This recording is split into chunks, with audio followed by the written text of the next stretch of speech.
Iniciamos mais um programa Em Vista e hoje vamos falar com o Dr. Yuri Deleles Camilo.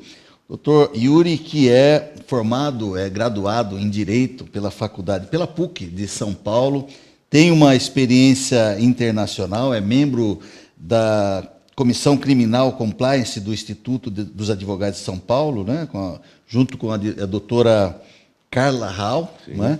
E além de outras, é aluno com destaque na faculdade e também tem uma especialização em Direito Eleitoral. Doutor Yuri, seja bem-vindo aqui aos estúdios da TV Osasco, e eu já vou adiantar que vai escapar um ou outro sem o doutor, vou chamar de Yuri, viu? Não faço questão, não faço questão.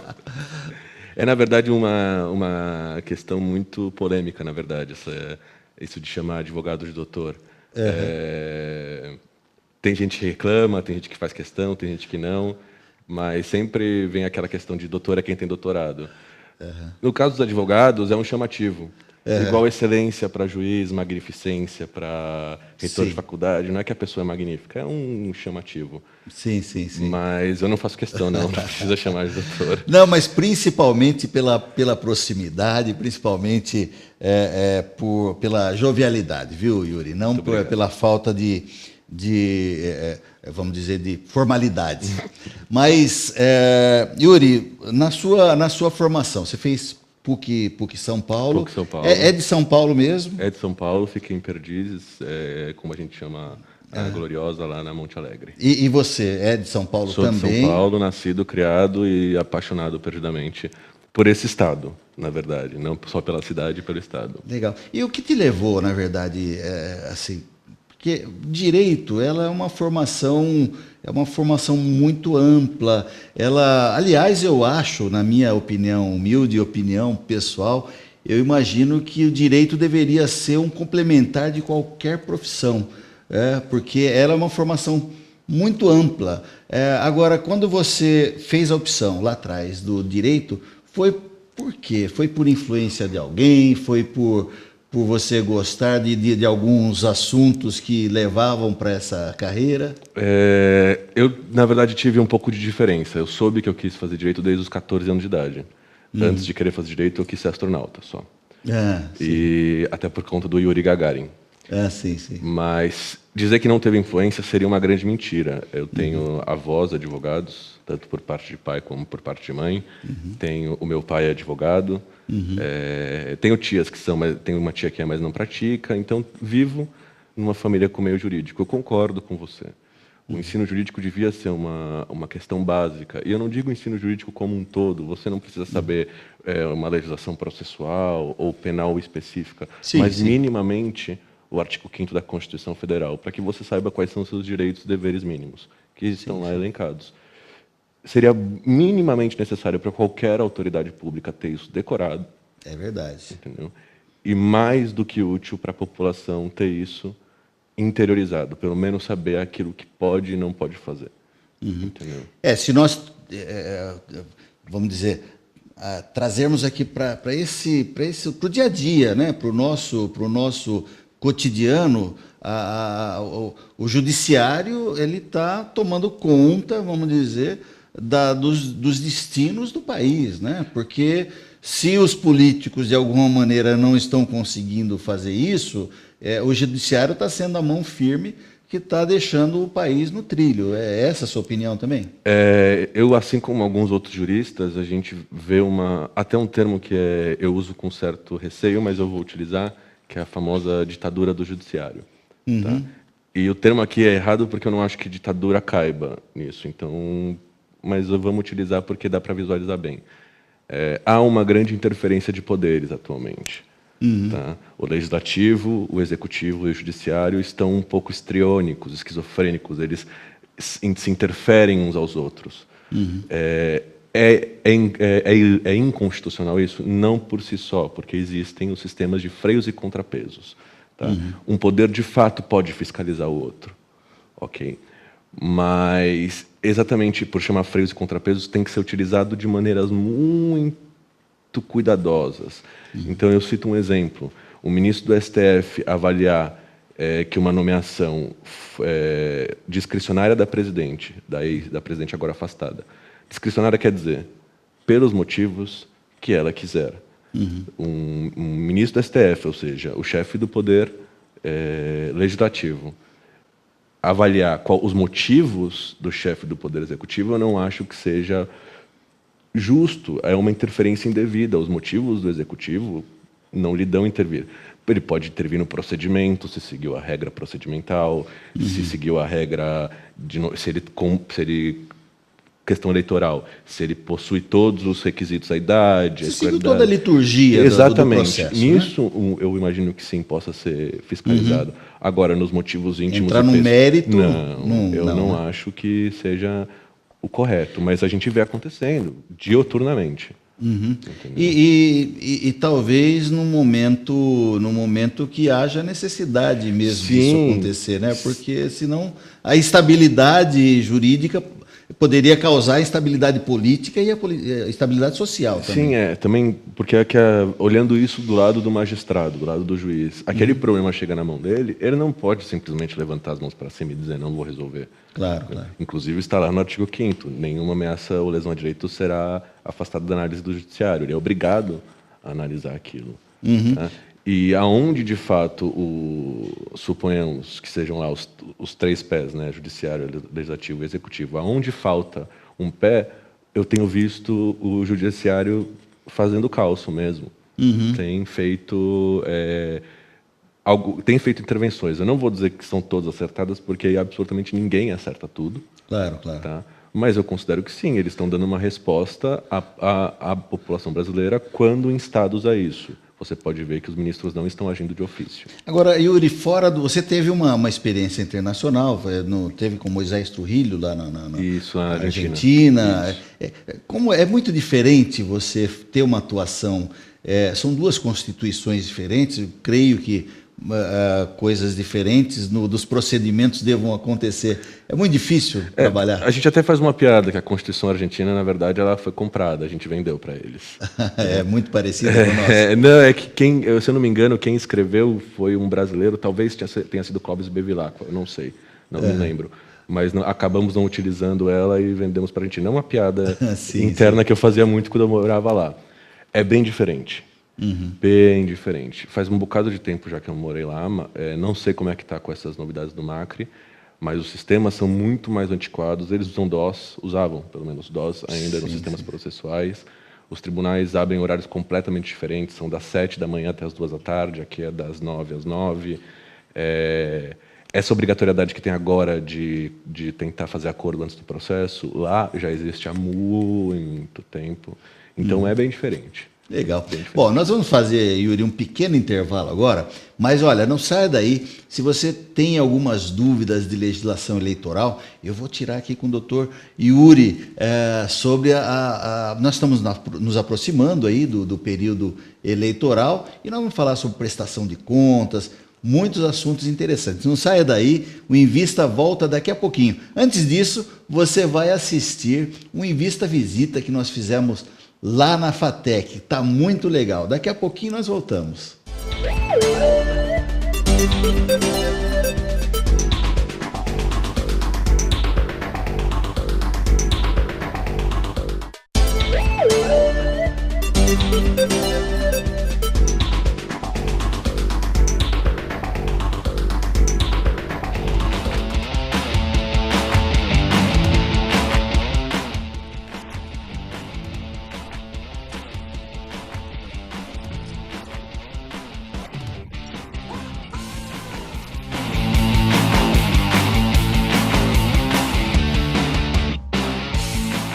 Esses projetos são projetos inovadores e que vêm fazer a diferença, contribuindo assim para a formação desses jovens que no futuro estarão liderando grandes empresas. Muitos desses projetos, até atualmente no Brasil em modo geral, não tem um incentivo nacional, não é regulamentado. Então a gente pode fazer os projetos por nossa conta, ao invés de ter um apoio do governo que seria essencial para alavancar essas questões renováveis, de energia renovável.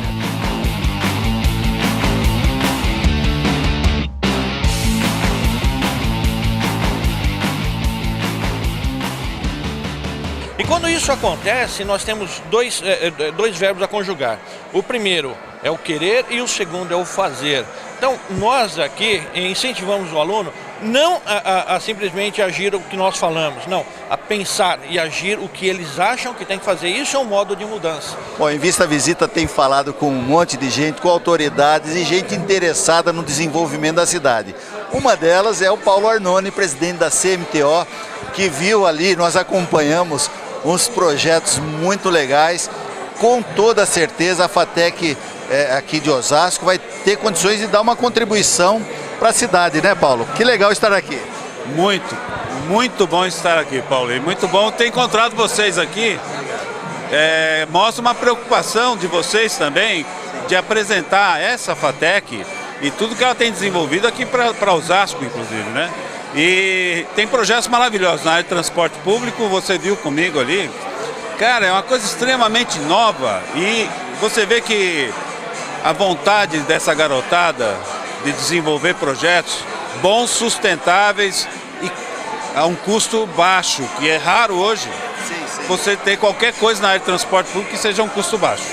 Então eu estou muito satisfeito de estar aqui. E além deles tem outros projetos maravilhosos. De contra enchente tem projeto que eu acho que a prefeitura deveria procurar bater um papo. Eu acho maravilhoso essas coisas. Primeira vez que eu venho. Legal. Adorei mesmo. Bom, a ideia do projeto é a implantação dos totens, né, nos pontos de ônibus, onde o usuário, através de um aplicativo, ele faz a interação das informações do ponto de ônibus, como horários, rotas. Ele consegue verificar quais são os próximos ônibus que vão passar neste ponto, né? Toda essa tecnologia ela é suportada, né, através de uma comunicação em tempo real, sem fio até a central. E provavelmente a gente vai ter alguns terminais aí já para ter interatividade. Que Osasco ela está com mão de obra qualificada hoje para você gerar negócios de qualidade na cidade e também com capacidade de traduzir tecnologias. E vamos falar agora que, na minha opinião, é um dos projetos muito interessantes. Aliás, todos os projetos são interessantíssimos, mas esse daqui em especial eu quero mais algumas informações. O professor Fábio, que é o coordenador, né, do trabalho, a Tamires, o Reginaldo e a Júlia. Então, gente, vamos começar com o professor falando. Professor, como é que surgiu a ideia, aliás, como é que surgiu, por que surgiu essa ideia de fazer esse projeto onde dá uma certa facilidade de acesso para quem não tem um tablet na mão, um celular? É mais ou menos isso que eu entendi? Sim, o projeto nasce, né, da experiência da FATEC em resolver problemas práticos. E a praticidade do projeto auxilia a nossa comunidade. Então a grande devolutiva desse projeto é para a comunidade. Eu cuidei mais da parte de monitoramento da segurança do ponto de ônibus, aquela estrutura onde essas imagens seriam jogadas para as pessoas analisando numa central, na CCO. Eu cuidei da parte das tecnologias por trás da infraestrutura em si, né? A gente tentou baratear muito o projeto para quem vai implantar, justamente para a gente conseguir implantar e conseguir facilitar a vida de todos os usuários do transporte público, né? Então, eu fiquei responsável por fazer o estudo do anel, né, da rede sem fio. Né? No caso, nós fizemos estudo dos pontos de ônibus que estão disponíveis nas cidades, né?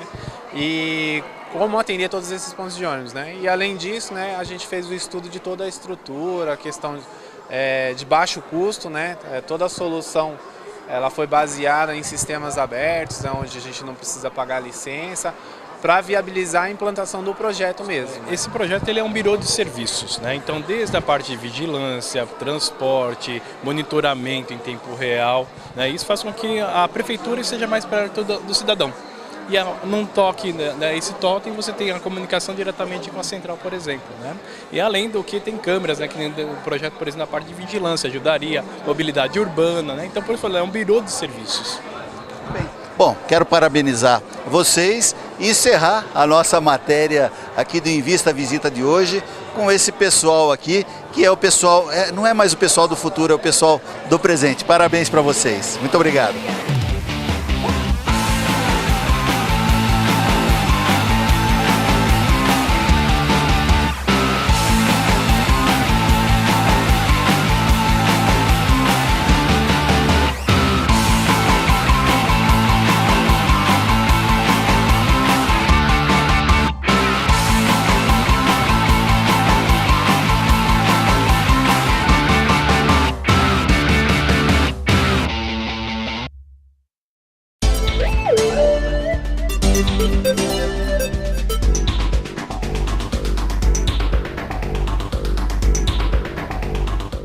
Estamos de volta com o programa Em Vista, Aprendendo com Quem Faz, falando hoje com o doutor Yuri Camilo.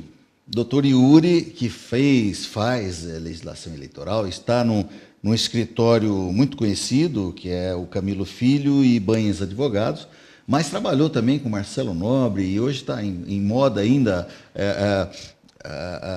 com Cunha, né? Eduardo Cunha, já atuou, enfim, tem uma atuação aí eleitoral, tem uma atuação pesada no mercado. Eu queria que você falasse um pouco do escritório que você tem, né, e trabalha associado. Quais as principais atuações do escritório, Yuri? Assim como qualquer negócio, um escritório de direito, que embora seja muito diferente da maioria das empresas, os sócios eles não têm que necessariamente ser amigos, eles têm que trabalhar bem juntos. Uhum. Então nós temos um sócio que ele é muito bom, Dr. Jorge, que ele é muito bom em grandes operações, grandes negócios, fusões e aquisições, compra e venda de grandes ativos, recuperações judiciais. Ele é o homem da conta fecha zero, tá? Muito bom.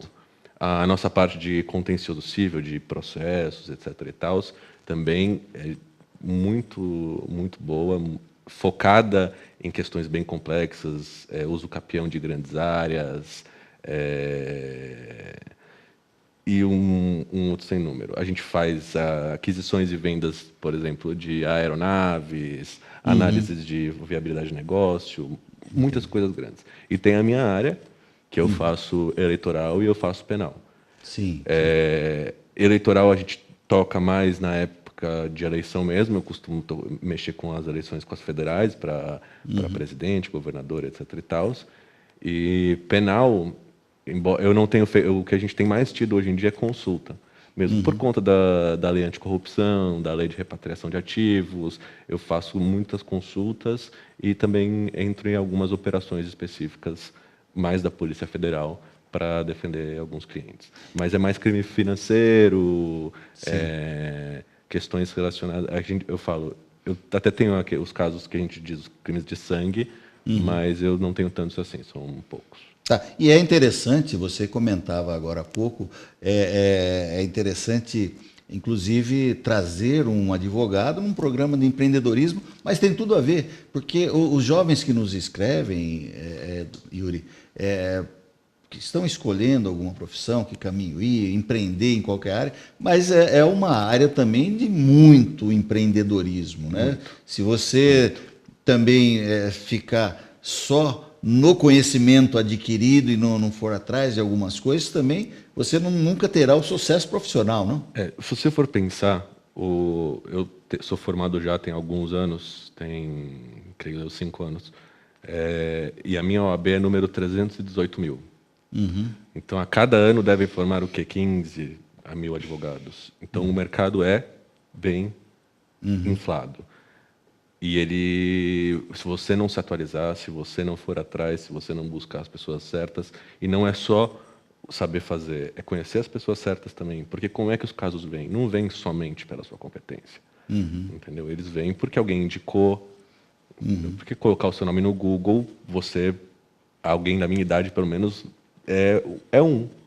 tem diversos outros, tão ou até mais competentes. Tá? Então, muitas vezes, ir nos jantares certos, conhecer as pessoas, falar, se expor, entregar cartão. Então, não ter aquela velha história, sem saber que era impossível, ele foi lá e fez. Sim. Né? E o mais importante, não perder o contato com a advocacia de dia a dia, não perder o contato com o fórum, com o balcão do fórum, com as dificuldades que o advogado enfrenta diariamente. Tá? Sim. Dica para advogados em início de carreira, façam, ainda que por 6 meses, ainda que por 3 meses, um curso de administração. Vai fazer falta, porque administrar cliente, dinheiro, honorários, entradas, saídas... É verdade. Não tem essa cadeira, né, no direito? Não, a gente tem uma cadeira de economia pequenininha, tá? Mas não serve para isso exatamente. Essa administração é bem complexa. E para você que está começando, você não vai ter um financeiro. E o direito é muito, ele é sedutor, né? Eu digo a primeira faculdade minha de arquitetura e urbanismo, e eu sou acadêmico de direito, fiz até o 3º ano aqui na Fiel. Aí depois eu tive que brecar por conta de diversos motivos, mas é uma coisa que me encanta, né? E o direito, ele acaba estudando ali as leis, as relações humanas, acaba estudando até um pouco de psicologia, mas eu não me recordo, pelo menos nas cadeiras nos primeiros anos, não tinha essa coisa do administrar mesmo, que é uma coisa muito necessária, né? Então, talvez essa dica é importante para você que está iniciando a carreira ou está fazendo mesmo direito, talvez fazer em paralelo alguma. Hoje tem muita facilidade, tem até ensino à distância. Sim. Já ir se ambientando com essa coisa da administração, até da própria clientela, né? Sim, e eu vou dizer, faz muita falta mesmo, porque senão você, até como eu tinha te falado, você queima a vela nas duas pontas. Né? Você, durante o dia, vai ter que fazer o comercial, vai ter que fazer o financeiro, vai ter que fazer o administrativo, vai sobrar que horas para você trabalhar durante a noite. Pois é. Então, não dá para segurar muito tempo assim. O ideal é ter uma boa noção antes, porque daí você consegue já ir bem encaminhado. Você não vai tropeçar e cair no meio do caminho.